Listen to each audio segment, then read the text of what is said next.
Well, greetings, Mr. Colazar's forensic science class. Today we're going to start looking into our second part on documentation, and we're going to start looking into the idea of forgery. Now, this first slide is two slides on your page, so it's broken down into two parts. So our first one looks at simulated forgery, one made by copying a genuine signature, so kind of just looking at one, copying from the other, traced forgery, where you are actually tracing a genuine signature. So if one signature is put on top of another and you're copying directly over the top of it. And our third one is a blind forgery, where one just is going to make a signature without actually having a first one to actually copy or follow by. And so it's just completely faking that idea. So our first three ideas of forgery are going to be on copying documents or signatures. Now, our types of forgery, this is the second part of that first slide for you, is check fraud, forging, counterfeiting, or altering a check. Paper money, counterfeiting paper money is going to be the next section completely, so we'll talk about that one later on.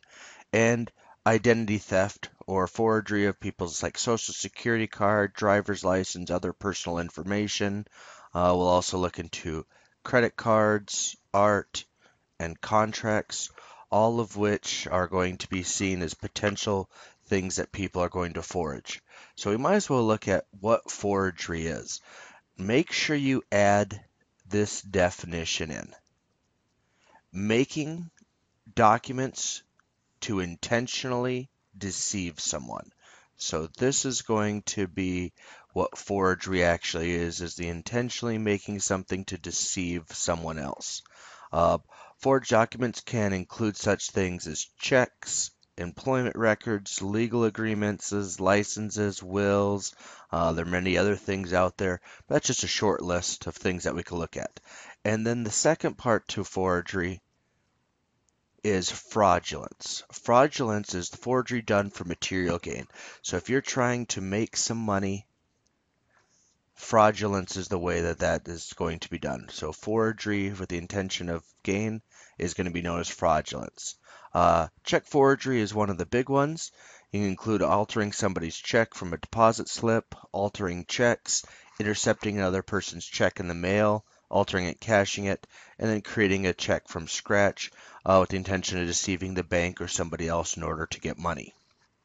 Now, checks go through a lot of different procedures in order to hopefully not have them altered or changed so that we can see that they're legitimate. So they're printed on chemically sensitive paper, use font size that makes difficult alterations difficult, high resolution borders on the checks, difficult to copy, print in multiple color patterns, embed fibers in the checks that glow under different types of lights, and a chemical wash that changes the colors if the check's actually altered. So there's lots of steps that they go through in order to keep you from forging checks. Now, literary forgery, letters or other documents written by famous people can be very valuable. Some of the things we might look at are people's signatures are always valuable on memorabilia and other things. And so if it's authenticated, it can be worth a lot of money. Best literary forgers aim to duplicate the original document by using materials similar to those used in the original. So if you can look at finding old paper to do the signature on that makes it more authentic looking, that could potentially help. You can chemically treated materials to fake an older look. You want to try to make it look older. So how could you do that? Inks mixed with substances that would have been used at the time period. Watermarks that are added to the paper's appearance to make it look more aged. The tools and styles at the time of the forgery would also be very important there. So as we look on, or as we're going, the other part to forgery is going to try to alter the documents.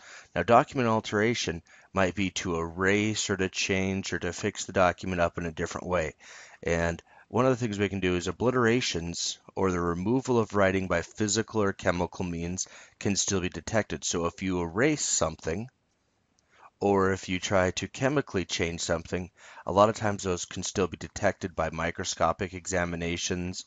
If we use an alternative light source like UV or infrared light, a lot of times we can detect the actual original writing even if it's been washed or cleaned away. Digital processing can help out on looking if we've removed things either physically or chemically. And then a couple ones we're going to look at in our class. Oblique lighting is going to be, if imprints are left on one page, a lot of times when you write on that next page, we can actually see the imprints. And so oblique lighting is looking from an angle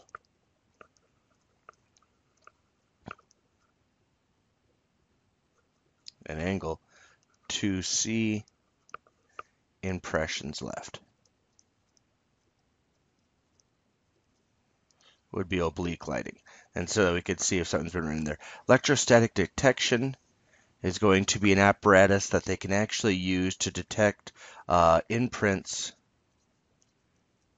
around 10 pages deep from somebody who's written on page 1 to see what is written on further pages down. So those are a couple of things that we're going to look at when it comes to forgery and fraudulence.